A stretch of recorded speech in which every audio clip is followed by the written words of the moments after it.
Hello guys, welcome back to my YouTube channel Enjam Morang যেহেতু আগন্তুক বিভিন্ন ধৰণৰ কম্পিটিটিভ এক্সাম হ'ব গৈ আছে সো এই এক্সামসমূহৰ সুবিধা কৰি মই 10টাকৈ কাৰেণ্ট এফেয়াৰ্স প্লাস জিকে বুলি এটা সেশন ৰাখিছো য'ত সকলোবোৰ কোৱেশ্চন টপিক ওয়াইজ এনালাইসিস কৰা হ'ব সো ভিডিও প্ৰথমবাৰ একেলগে চাই থাকিব আৰু যদি ভাল পায় তেতিয়াহ'লে মোৰ এনজেম মৰং YouTube চেনেলটো সাবস্ক্ৰাইব কৰি দিব আৰু আপোনালোকৰ বন্ধু-বান্ধৱ সকলোকে শ্বেয়াৰ কৰি দিব সো আজি প্ৰথম কোৱেশ্চনটো হৈছে যে এটো হোৱাট হ'ব লাগিছিল এটো হোৱাই হ'ল সো সৰি What is India rank in Global Hunger Index 2023? Global Hunger Index of India rank kiman? Yahudu answer to option C. 111. Here to be called analysis important note is in 2022 India rank is 107 out of 121 countries. 2022 আমাৰ India Global Hunger Index rank আছিল 107 আৰু total আছিল 121 কিন্তু এবাৰ 2023 আমাৰ India rank হৈছে 111 আৰু out of 135 countries ঠিক আছে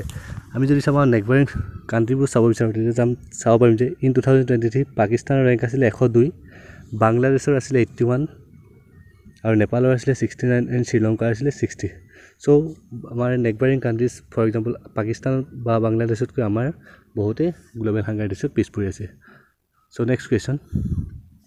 which of the following state known as the falcon capital of world তলে কোনখন ৰাজ্য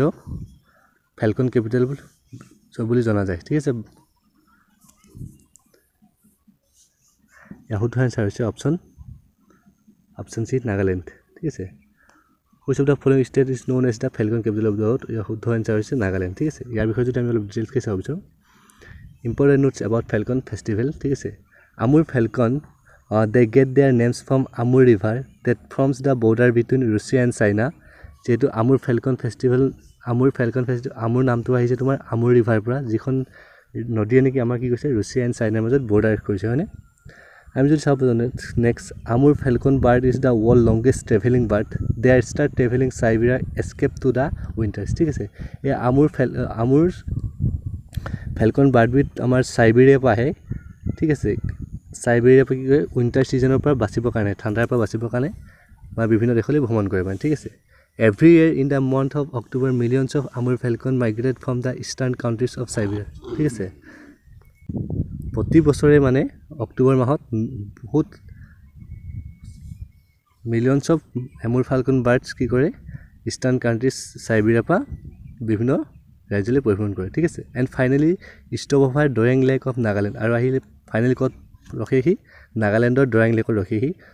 that's why Nagaland is known as Falcon capital of the world সেইকাৰণে নাগালেণ্ডক বিশ্বৰ ফেলকন ক্যাপিটেল বুলি জানা যায় in Nagaland it's called as মলুলেম আৰু নাগালেণ্ডৰ লোকেল ভাষাত ইয়াক মলুলেম বুলি জনা যায় ঠিক আছে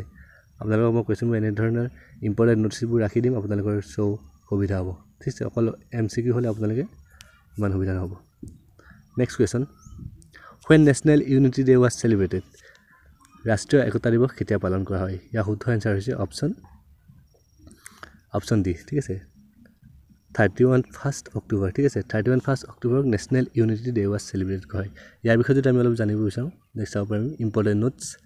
National Unity Day was celebrated on 31st October every year or on the behalf of the birth anniversary of Sardar Vallabhbhai Patel Sardar Vallabhbhai Patelৰ জন্ম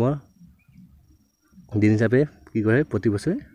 ৰাষ্ট্ৰীয় একতা দিৱস পালন কৰা হয় ঠিক আছে 31st October ৰাষ্ট্ৰীয় একতা দিৱস National Unity Day was introduced by the government of India in 2024 এটো 2014 চনৰ পৰা পাতি হৈছে ৰাষ্ট্ৰীয় একতা দিৱসটো ঠিক আছে and Sardar Patel is also known as Bismarck of India আৰু Sardar Patelক সদায় কি কয় জানে ইণ্ডিয়াৰ বিস্মাৰ্ক বুলি জনায় for his contribution of integration 562 princely state with India ঠিক আছে যেহেতু আমাৰ স্বাধীন হোৱাৰ পিছত আমাৰ ৰাজ্যবোৰ যেহেতু কিছুমান সেপাৰেটলি আছিল ন সেই প্ৰিন্সলি ষ্টেটবোৰকো কি হৈছিল আমাৰ ভাৰতৰ লগত শামিল কৰাত চৰ্দাৰ বল্লভভাই পেটেলে এক গুৰুত্বপূৰ্ণ ভূমিকা পালন কৰিছিল যেনেকৈ বিস্মাৰ্কে জাৰ্মানী গঠন হোৱাত সহায় কৰিছিল Sardar Patel is also known as Iron Man of India ঠিক আছে চৰ্দাৰ বল্লভভাই পেটেলক আমাৰ ইণ্ডিয়াৰ আইৰন ম্যান বুলি জনা যায় এটা খুব বেছি ইম্পৰ্টেন্ট ঠিক আছে নেক্সট কোৱেশ্চন আহিলে ষ্টেচু ওপৰত বনাইছে এইটো যেটো question what is the name of world টলেষ্ট statue বিশ্বৰ সবচে ওখ প্ৰতিমূৰ্তিটো কি আমি সকলোৱে জানো ইয়াৰ আনসাৰ হৈছে ষ্টেচু অফ ইউনিটি ঠিক আছে ষ্টেচু অফ ইউনিটি এইটো বিষয়ে যদি আমি অলপ চাব বিচাৰো important notes total height of statue of unity is 182 meter its stretch is situated in Gujarat ঠিক আছে এটো যেহেতু গুজৰাটত বনাইছে ইয়াৰ total height হৈছে 182 meters সেকেন্ডটো হৈছে spring temple of China height is 128 metre এইটো বিশ্বৰ ভিতৰত সেকেন্ড আৰু in January 2020 it was added to the 8th wonders of the Shanghai Cooperation Organization ঠিক আছে এই ষ্টেচু অফ ইউনিটিটো কি হৈ আছে বিশ্বৰ 8টা আশ্চৰ্য বস্তুৰ ভিতৰত এটা বুলি ধৰা হয় ঠিক আছে যেটো সাংঘাই কোঅপাৰেচনে কি কৈছে এডেড কৰিছে তো আজি ভিডিওটি মাৰিছে সো আপোনালোকে যদি ভাল পাইছে তেতিয়াহ'লে মোৰ চেনেলটো সাবস্ক্ৰাইব কৰি দিব আৰু আপোনালোকৰ বন্ধু বান্ধৱীৰ সৈতে শ্বেয়াৰ কৰিব এনে ধৰণৰ ভিডিও পাই থাকিব